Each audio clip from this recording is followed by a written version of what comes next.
So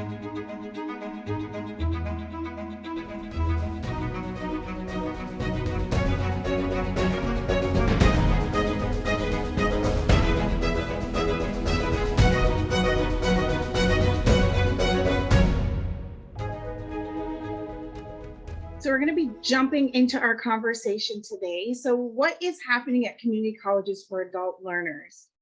So Dr. Lara-Brady, leveraging your background in systems level and working with specific community colleges, how has or does the community college system interact with the workforce development system? Thank you, Shauna. That's a great question to start. I'm still hanging on to the queen eating sloppy food. I think that was I love to see that, Craig. And Josefina, I love your idea about connecting with educated author. I think that's fascinating. And I see Pablo is adding in the chat who he picked, but I love to hear what other people's discussion was center about. But to your question, Shauna, thinking about the community college system and how they interact with the workforce development system, I'm hoping that you get to ask your own questions, and this is kind of like a living room style conversation with a nice warm cup of tea or your favorite caffeinated drink, because there's so much to explore, and I'm happy to help answer some of the questions that I'm able to, but I also want to know what you're interested in. You know, here in California, the community college system is massive, it's mammoth, is 116 colleges wide. It has 73, I think, districts. And so it's massive. When you go to other states like Florida or Georgia, even Utah, you're talking about like 13 community colleges across the state, like 15 community colleges, right? And so rolling out, implementing a framework in different spaces, it's going to look very different because they don't have the size or, you know, some of the challenges in terms of like even geographic challenges that California has. So sometimes when I'm doing work outside of California, I tend not to talk and say the word California, but, you know, refer back to California because some people are like, California, right? But we have the largest system of higher education in the nation. And so that's a massive thing. And the connection that we have with workforce development system goes back, a few decades. We're thinking about how we're supporting our local and regional economy intentionally, keeping an equity lens. We're also thinking about how can we supply the workers needed for economic diversity and for the resilience, right? And thinking about those career pathways, how are those available for whom? What do they lead to, right? What are some of the high growth and high quality occupational clusters, not just having a career for career's sake, but being meaningful and intentional about that. Hidden Rock at the Bay Area Community College Consortium here regionally have done great work. And there's a Tableau dashboard that they built where you could tell how many people are moving to which pathway and who's reaching economic mobility. And it's a little clunky, I have to be honest. It takes a minute to get used to it. But one of the things that I found out here, specifically in the Bay Area, was how a number of Black and brown girls were being funneled through child development pathways, child development careers in community colleges. And so I was looking into what was a trajectory, and I then realized that about a third of them reach economic mobility. And I'm wondering what is going on? You know, how are we pushing all these people into a career or space that they're not going to be able to provide for themselves, their families, or support communities? And so I think we have a great opportunity there in leveraging and making those connections with employers and community organizations a lot more intentionally. But I want to talk to you a little bit about the Strong Workforce Program. That's one of the key pieces in the workforce development system here in California. The recommendations of the California Community College Board of Governors, the governor and legislature approved Strong Workforce Funding, which is a huge $248 million investment to support career technical and education across all 116 community colleges. So it was a lot of money. Now, the support has 7 key areas in mind, and they're thinking about how to target student success, career pathways, workforce data and outcomes, curriculum within the classroom as well, supporting CTE faculty, as well as looking at regional coordinator and funding. It has, the approach they have is more and better CTE. So thinking about how can we grow, but also be intentional about who we're serving. The money is distributed in an interesting way. It has 60% going to local share allocation for each community college district. And then 40% of that goes to regional share, determined by the regional consortia. And so I previously mentioned the Bay Area Community College Consortia, led by Kit and Rock. They're amazing people. In this regional consortia, there's 7 microregions in the state. And so each of those has a consortia group. They're pretty welcome. They're very friendly, lovely people to meet if you get a chance to meet them. Both the local and regional share require local stakeholder and collaboration, and they include industry and local workforce and development boards. So as much as possible, this program builds upon existing regional partnerships to not duplicate existing efforts. I'll share the link to the Bay Area Community College Consortium. It includes 28 colleges here. Oh, here it is. Here, there it is, in the state. It includes San Francisco and Monterey Bay. And here's a link to their plan. This is for how they're spending money for the 22-23 academic year. So take a peek. If you can't sleep at night, I think that's really interesting stuff. But yeah, that's in a grand scale, some of the connection points between community college system and the workforce development system. Thank you. So a lot of our programs deal with adult learners versus traditional students. Can you tell us a little bit more about what the community college system considers a student versus an adult learner? At what point do they transition? Right. Yeah. So the term student, it's more of an umbrella term. It's very broad. It encompasses anyone, somebody in the call mentioned earlier having a student in high school who's also taking community college courses. And so that's a student. In the K through 12 space, they're considered students, absolutely. Adult learners is a relatively new term, but they're also known by a variety of names. They include non-traditional students, adult students, returning adults, adult returners, mature learners, etc. They have even wider variety of cultural and educational backgrounds, abilities, responsibilities, and experiences. And all of this plays into account and plays a big role in their experience as they navigate community college or even any post-secondary space. But typically, adult learners are defined as students age 25 or older. And I know that's a broad definition. That's a huge category. But they make up nearly half of all students currently enrolled in colleges and universities. So their needs and characteristics are very different. Think about your experience. If you're 25 and older versus navigating institution of higher education when you were like 19. Very different. Yeah, and I'm thinking about that first question you asked about, how did you navigate school from 1 through 5? How was your experience in your relationship? So I'd love to hear from folks how things have changed from when you were navigating when you were 19 versus when you were over the age of 25 and some of the things that might have impacted. But other characteristics among this group, besides being 25 or older, is that they usually delay entering college for at least 1 or more years following high school. They're usually employed full-time. Many times they have family and dependents to support. Maybe they have started college as traditional student, but they need to take time off to address other responsibilities. We've seen that. Sometimes they're looking to enhance their professional lives or might be switching careers. They have maybe more experience than traditional students, having taken some time off and coming back. Or maybe some of them have started a career or served in the military. They're overall more mature, independent, motivated than traditional students. But those are some of the main characteristics. But in addition to these traits, some of the challenges that they might be experiencing holding them back from pursuing a degree might include balancing a busy schedule between work, school, and family responsibilities. As we mentioned, some of these students have family independence to support and they're employed full-time.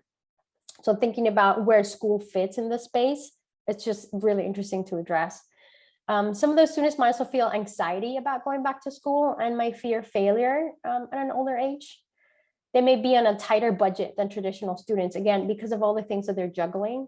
And the last one that I'll mention, because they usually commute, they need the flexibility to take classes on campus and online. But that's at a broad description, adult learners and students, just a quick differentiation. But I'd love to hear from folks. Feel free to unmute yourself and or add in the chat if you've heard the term adult learners or adult student, mature students, and what you thought that meant before. And just to give you some context, I'm a mom of two little ones, so I'm super comfortable with silence. Is there anyone that would like to share a little bit about their experience with adult learners or being an adult learner before we move on? Yeah, this is Josefina again. So my organization, I am specifically working with adults and they're English language learners in this case. And yes, everything that you mentioned, definitely the budgeting part. I have a client, she's actually our oldest in one of our cohorts. She's 55, and her son graduated college last year, and she basically made a pact. She was like, okay, let me do this program, this medical assistant program, and then right away I'm going to start working once I get my degree. So I've seen her push through this and then having to experience technology too, which is hard for some of these adult learners. All Canva, all of the different systems, they don't have any idea. We have been able to provide Chromebooks, and for some of them we have lent the computers. So, and even then, they prefer to go in person. So that's very interesting. They don't really, some of them are not really like, oh, I'm all for technology. They rather take the bus and come to class. So that's one of the things that I. Absolutely, Josefina, especially since COVID, right? Like before, people were like, apprehensive about, jumping on technology, but now it's like, in COVID, there was no real option. Yes, exactly. Yes. Yeah, so thinking about how to provide supports for that group, it's going to look very different to somebody that just graduated from high school, right? And thinking about their needs, their challenges, what they're experiencing. But absolutely with you, Josefina. Thanks for sharing.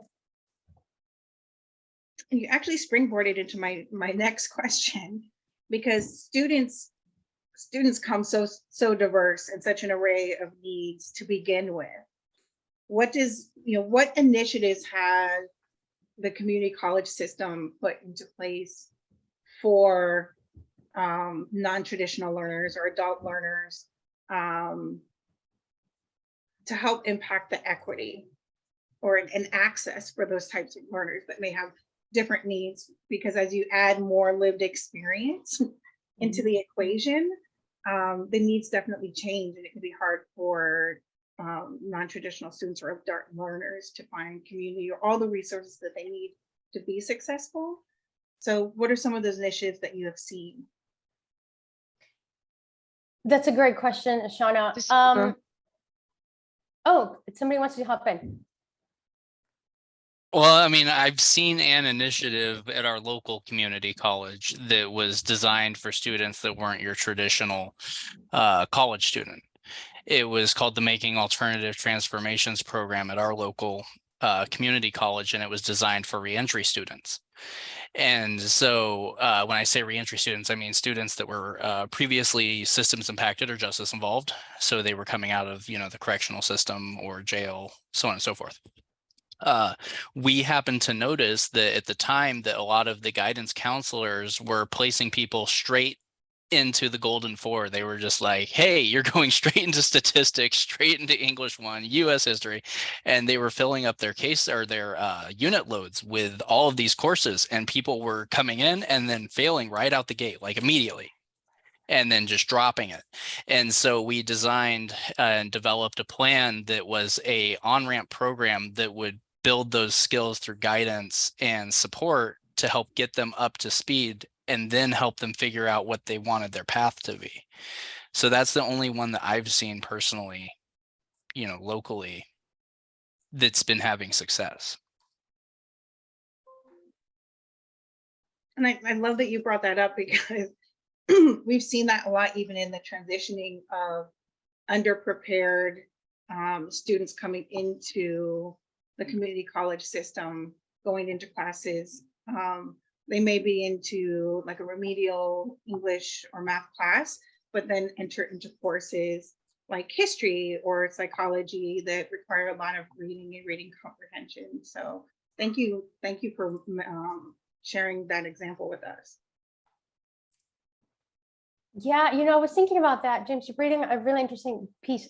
So there's definitely an area within the community college space that supports justice impacted populations, and talk about the need. That's super differently. than traditional students or even adult learners coming in out of what is it that they need for reentry? What kind of skills, what kind of tools, what kind of classes do they need to take, right? And towards what end, towards what career, right? So you bring up a really interesting point. Thanks for sharing that. Some of the ones that I want to highlight, in addition to the strong workforce that we mentioned, and focuses on CTE and getting more and better CTE with a lens to continuous improvement approach.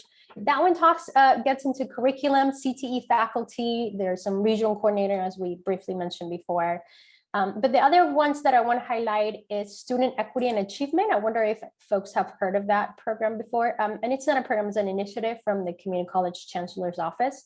All community colleges are involved in that, and they get a set amount of dollars to support disproportionate population through 5 momentum points. And that's enrollment, persistence, transfer level English and math, getting certificate to degree, and transferring out. So those are the 5 momentum points of student equity plan. And again, some of the disproportionately impacted groups that folks can focus on include, they could be based on race, ethnicity, they could be based on gender, that could be based on ability or disability, whether you're foster youth, first generation college student, homeless, LGBTQIA+, economically disadvantaged, veterans, or other. They could be in other category too. So it's kind of interesting. It's an umbrella initiative. It supports a number of populations, and like I said, all community colleges are taking part of that. The other one that I want to mention too, which is bigger. So you talked about a program, James, and I'll just share 2 initiatives, strong workforce and student equity. And under each of those, you have a number of other programs supporting specific populations, but the overall arching umbrella is guided pathways. That's the framework for the whole community college system. And guided pathways, I'm wondering if anybody has heard of guided pathways before here.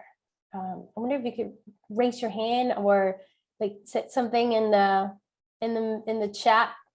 Oh, Amanda knows. Amanda's back.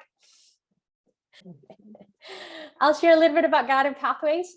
Guided pathways is a structure to provide all students within community colleges with clear enrollment avenues, clear course taking patterns, and support services that are centered around the students and their needs. And this framework centers the student experience in a system-wide decision-making that helps to meet the goals of the vision for success and the call to action, which I'll share in a minute. But this was just a first step, I could say, so that colleges can provide clear enrollment avenues for students, and this could be through meta majors or pathway development, course taking patterns, and keeping students at the center of all these conversations. So it was really interesting. Guided Pathways was rolled out, I'm going to say about 7 years ago, and it started staggered throughout California. There were some early adopters, there were some colleges that were doing guided pathways work, but that was not guided pathways work. And then there were other folks that were like, I'll join in into, whatever first cohort of support that you have. And then it was rolled out to everybody. And so the Chancellor's Office said, here's $150 million for all community colleges across the state to help roll out and implement guided pathways. You have 5 years. And so that's where the Guided Pathways Regional Coordinator support came from, in thinking about how do you make sense of all the supports? How do you understand what's going on within each community college to understand their needs, what they're struggling with, and make sure that they get all the required supports that they need to implement guided pathways. So moving forward from there, it was really intentional and a bit more of a personal line of support from the state, so that it was not like a transactional piece. It could be a transformational component for the system. And I will say that guided pathways is although it's the most equitable step that the system has taken, it's definitely nowhere near perfect. And there's a lot of work that we still have to do, but it's some really interesting pieces. The other one that I want to call to your attention is a call to action. And this came out in June 2020 after the murders of George Floyd. And this was a commitment from the Chancellor's Office to strengthen their view on equity work within the system. So it leveraged guided pathways, student equity, strong workforce in moving forward, and again, keeping students at the center and understanding and identifying their needs. But when shepherding change frameworks like guided pathways or even student equity, it can be really challenging to align all the intended goals with specific culture and practices of each of the institutions, right? And I'm going to share a series of some resources to support folks and leaders in the development and supports for student outcomes. So I'll share those in a minute, but I want to pause and check with folks, how are this resonating? Have you heard of any of these frameworks or initiatives before? I have not actually, and I'm working with adult learners. But you know, I think it really comes down to you know, community colleges, right? Really putting that out there, you know, especially for organizations like ours, like are serving these students. We usually, you know, for our clients, for our participants, they just say, oh, you know, just send them to the tutoring center or something like that, you know, or send them to the math center so they can get help with their math. But I feel like these type of programs are more, obviously the whole point is to help adult learners. So that's very interesting. And thank you for providing that information. Sure, no worries. Overall, and this is not happening right now, but one of the projects that's taking place that I want to call your attention to is a cradle to career data system. In thinking about how, you know, to your point, Josefina, how do they support adult learners? That cradle to career aims to link existing education, workforce, financial aid, and social service information to better equip policymakers, educators, and the public on how to address disparities and opportunities and improve outcomes for all students throughout the state. And we're working on a dashboard that hopefully will be released at the end of this year, but stay tuned. I'm sending a link to that in the chat, because a lot of the times you're like, oh, well, I hear so many things about all these initiatives, but how are they really impacting equity, right? And although a number of them have been in place for a while, the focus on equity, how to measure progress, how to understand what it looks like, has been a very new discussion, and in some instances has not been the case, sadly. But I feel like that's a different conversation into like, what's equity and how do you define it and how you track it and all of that. But yeah, the other place where we're tracking some of these efforts are through the launch board. I don't know if you guys are familiar with it. I'll add that link below there. Where is this? Launch board. Here we go. Here it is. Where you could check the progress, and you could go from like a state level view to a regional, to a micro regional, to a district, to a specific community college. If you're interested in some of the numbers there, highly recommend it. But normally, you know, taking a step back, there's some stigma around this work, right? Largely because of the history of vocational education. CTE programs are still stigmatized, and many students and parents have outdated views of what it means to be enrolled in a CTE program. So how do you combat that? And some of that is through the information flow. How do you transmit information to relevant stakeholders that include parents, that includes students, that includes other participants, and especially in different languages, right? It becomes a challenge. But this is where having the right people and enough resources to distribute messages about CTE opportunities widely and evenly, while at the same time targeting different audiences with messages that are tailored to them, becomes key and crucial. So as we pause, I want to open the space back up for people to share what are some of the initiatives and programs that have really helped your clients. What's been really useful? What have you found to be a benefit, your go-to resource to support your adult learners? I'll share. I used to be a case manager with the Fresno Regional Workforce Development Board's adult program here in Fresno. And as a case manager working with adult learners, I found that whether it's supportive services from our program or working closely with city colleges here locally, the childcare, they had an early learning center, and they had students, right, who had to complete extern hours, and so they would contribute and help out in these early learning child centers. And if you were a student and you had to fill out the forms, but you can send your kid there, so that way when you're in class, they're right there. There's no worry about like commuting to my house to daycare to school and then find parking, you know, all of those things on a day-to-day basis that an adult learner, you know, whether it's, you know, mom, dad, having access there on campus, I think really I saw a huge amount of progress and success with those who took advantage of those types of programs there at the city college versus the ones that didn't, or, you know, for whatever reason. And so that I think was one thing that still sticks out to this day, that, you know, I think is very helpful. Thank you for sharing, Jennifer. And some of those activities were funded by, for example, student equity and achievement dollars, guided pathway dollars, some even strong workforce dollars.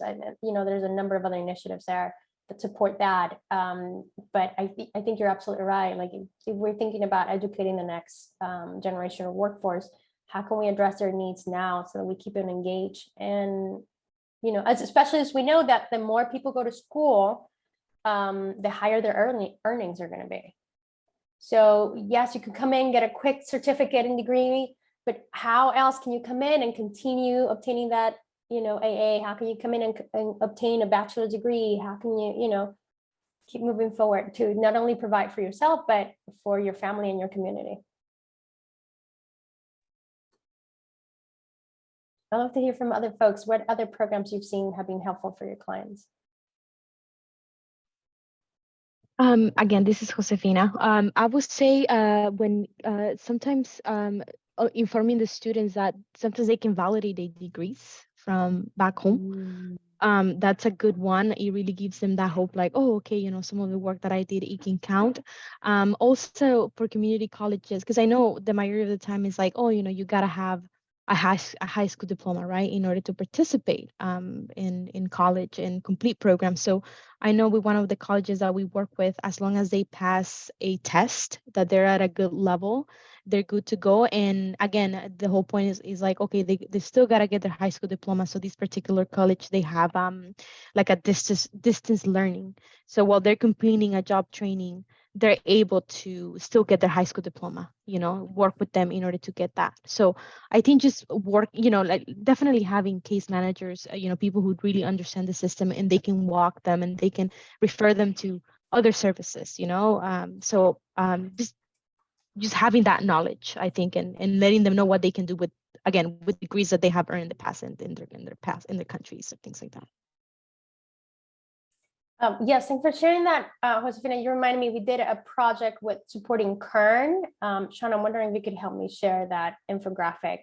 It's a two-sided page, front and back, and I'll share with you briefly what the project was about. But it was about, the question was, how do we align supports within the region to address the need of adult learners?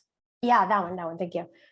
So specifically in Kern, we realized that there's a really high number of adults, and a lot of them don't have high school. They only have high school diploma. They don't have any college degree. And then we also realized the opportunity for them to increase their earnings if they get something above a high school diploma.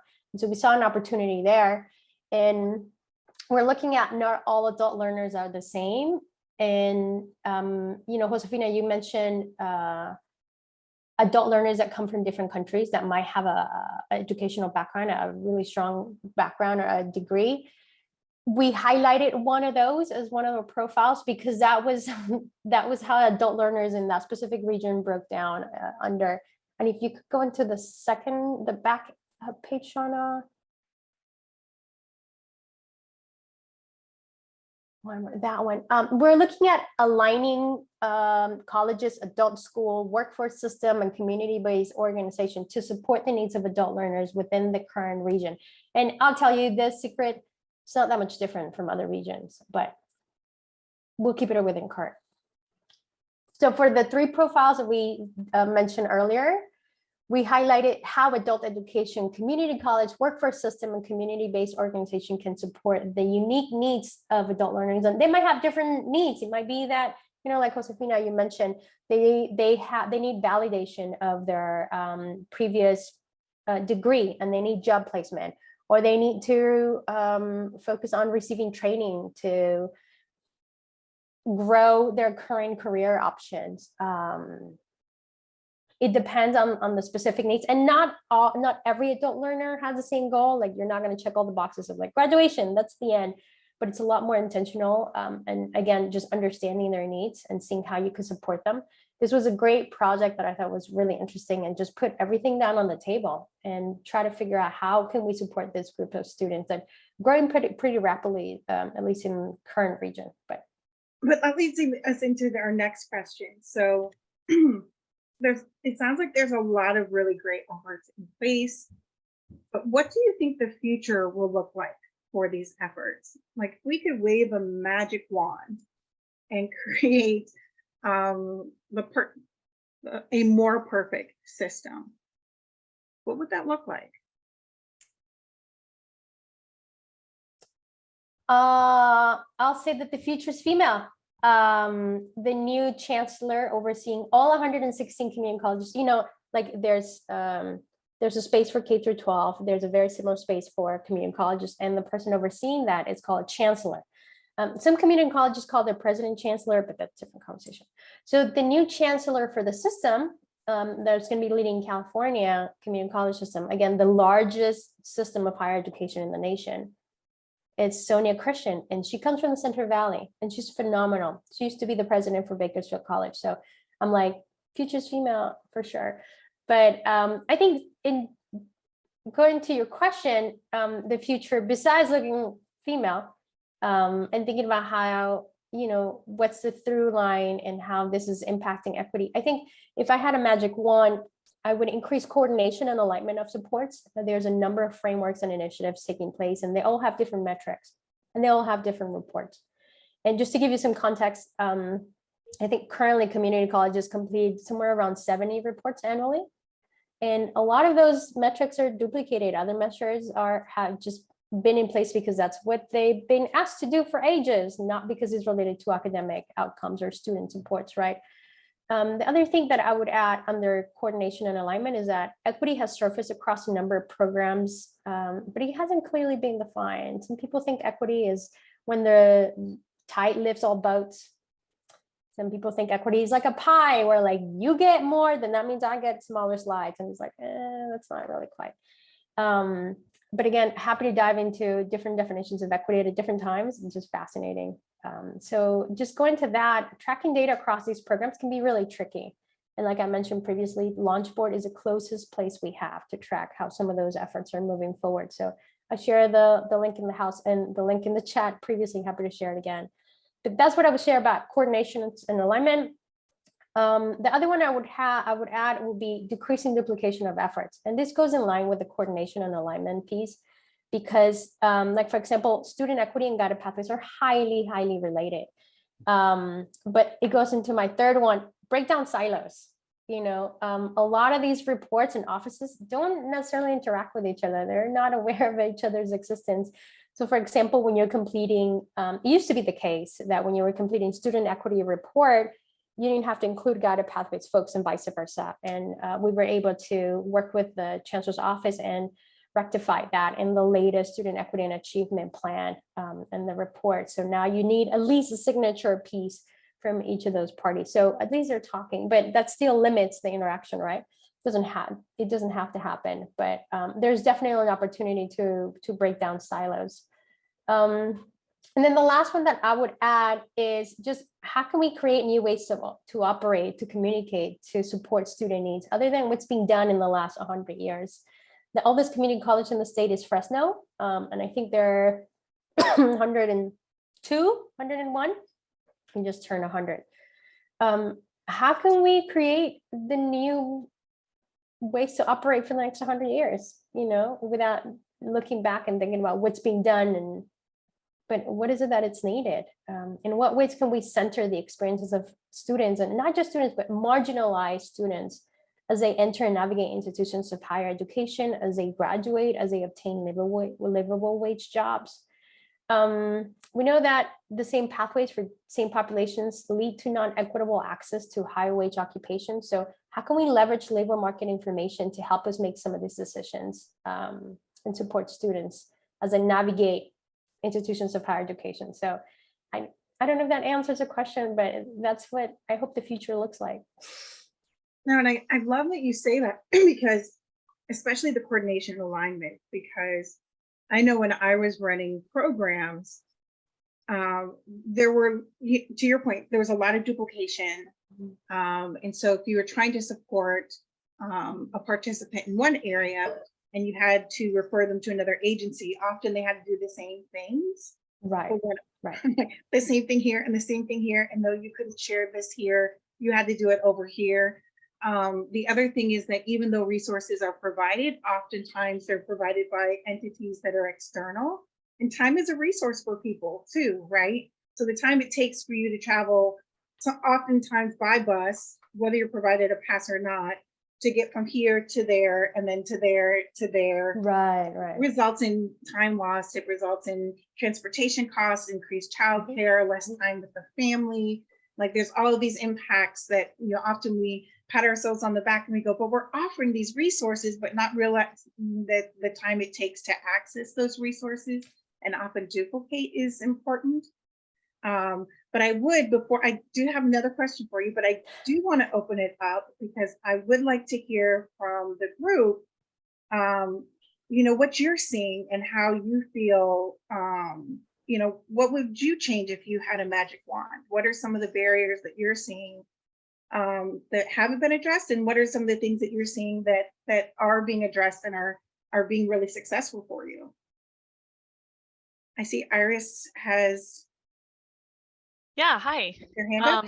Yeah, I would love to see childcare being made more of a priority and being made easily available to folks, not only students, but workers as well. Like I see a lot of news stories about how we're falling below replacement levels of childbirth in the US, but there's no support. So if I could wave a magic wand, there would be supportive childcare, safe supportive childcare for students and workers. Iris, thanks for sharing. That's fascinating. I feel like we could go in so many directions from there. And while other folks are brave enough to unmute themselves or share in the chat, I'll add that it's interesting. Part of my dissertation focused on the impact of family. And I realized that the strongest predictor of academic success was mom's educational level, which is fascinating. So if you're supporting moms, you're immediately and at the same time supporting different generations. Like that just blows my mind, right? So if we could invest in moms, you're also supporting the education of future generation of their kids, right? So talk about childcare. And that's from the other perspective, because earlier we talked about like how childcare is a huge space where a lot of Black and brown women are getting funneled into, but only a third of them reach livable wage jobs. So how can we leverage that and make some changes at the policy level, right? Like how is it that taking care of little ones doesn't pay a living wage, especially here in San Francisco, right? Which we also see mirrored in the education system. Right. Investment in youth being undercompensated. And I love that the comment, I think Jennifer shared earlier about having the daycare on premises and folks being able to do their externships there. And I think, I know when I was in college, we had a program that was created that did just that. So there were different needs on the campus. So there were folks that came and gained the freshman 15. We had folks in kinesiology. We had future PE teachers that would give free, free BMI and nutrition courses and stuff like that. We had peer counseling for those who were in psychology and social work. And so they got to participate and get experience in that while providing that supportive service for other students. So I love the idea that folks can get experience and access services in the same place and save the time and resources. So thank you, Iris and Jennifer, for those comments, because it's a great idea. Yeah, and I think you also highlight the importance between being student-centered and being community ready. And the difference between that, like how is it that you're supporting the student versus the needs of the entire community? So it's just fascinating. I also want to read 2 comments from Amanda. She'd love to see more CBOs co-located at community colleges, and the matriculation process is still so confusing. Yes, it's so confusing. You guys, I have a PhD and it took me 3 days to complete the application for City College San Francisco. And this was a few years ago. This was like maybe 5 years ago. But I was like, what is going on in here? There's a lot of things that have happened that have made some changes and made that a little bit easier, but it still takes a minute to complete it, right? Yes, props to you. Props to you. I hope you have lots of self-care methods as you're going through that process, but it's daunting and it's just complicated and unnecessarily complicated. But guided pathways, going back to that framework, the goal of it is to decrease the time of completion while increasing supports for students, right? Because currently about 5% of students graduate in like 6 years from community colleges. And so what does that look like? How's that impacting our students, especially marginalized populations within, the state and the region?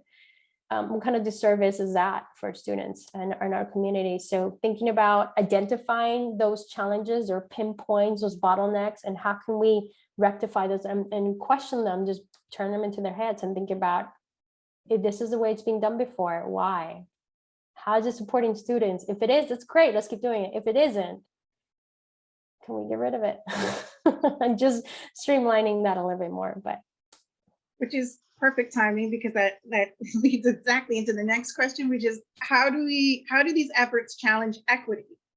Because I think to your point, you mentioned that some of these challenge equity in a great way where we're seeing results, and then there's others that we thought were challenging equity but are further negatively impacting learners. So yeah, so some of those efforts, well, actually all of those efforts are call out explicitly equity population, right? But it's up to the college to determine who the equity population is. How do they define it?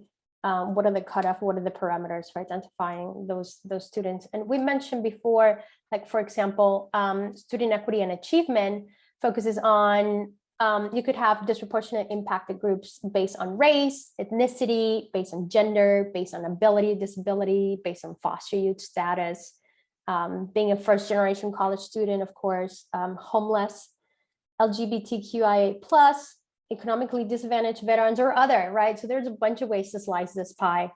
I think one of the key things is that equity hasn't been clearly defined.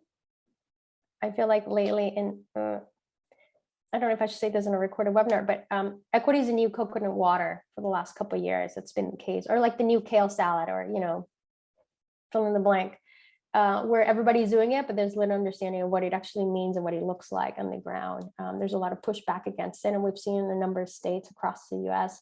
But I think hopefully within California, we're making a dent and we are moving forward cohesively. We're taking the lead, again, having the largest higher education system in the nation. I think we have an opportunity to lead and set an example for how things can be done. But we'll see. We'll see. And this is just a supplemental thought. Is oftentimes we look at equity as being like the quote unquote, like the final solution. But if we're bringing everybody up to an equitable space, but the equity line is here, and really everybody really should be served up here, then equity doesn't go far enough. So are you seeing any initiatives to address moving beyond equity to more of a fully comprehensive approach to being, I guess, like being like fully executing the mission, as opposed to, well, we'll just make sure we bring up this population of where this one is, even though this one isn't being fully served either. Does that make sense? Right. Oh, it makes sense to me. I hope it makes sense. But I think identifying and supporting the needs of marginalized population is the only way to go. It's the only solution to go. And I'll give you an example.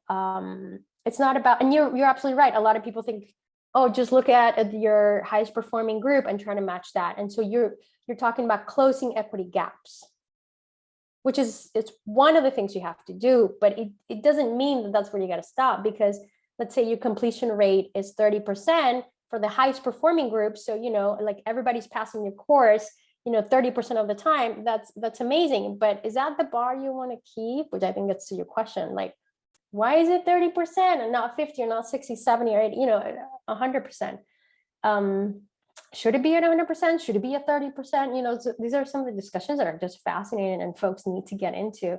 But right now, you're absolutely right. I feel like it's very transactional and not transformational. It's just, and even then, like just identifying how to close equity gaps is just a struggle. It's a huge struggle. But we're understanding and we're finding that supporting the most marginalized and the groups that need the most help is helpful for everybody, because it helps not just streamline processes, our supports, identify how to better structure our community colleges and our space. It's just been fascinating. And the example I'll give is, in the sidewalks, there's in the corners, there's wheelchair ramps. Originally, that was started for people with walking abilities. Yeah, absolutely. Was for people that have mobility challenges, right? And so that came out and some people pushed back and why are you doing that, right? But then later on, they realized that it helps a variety of community members, right? It helps like new moms with strollers. It helps like shopping cart fanatics. It helps people traveling with luggages. It helps little kids. It helps, like a variety of populations. And so this not only helped the intended group, but it had ripple effect throughout the community and it was only beneficial. And so I want folks to think about that for equity.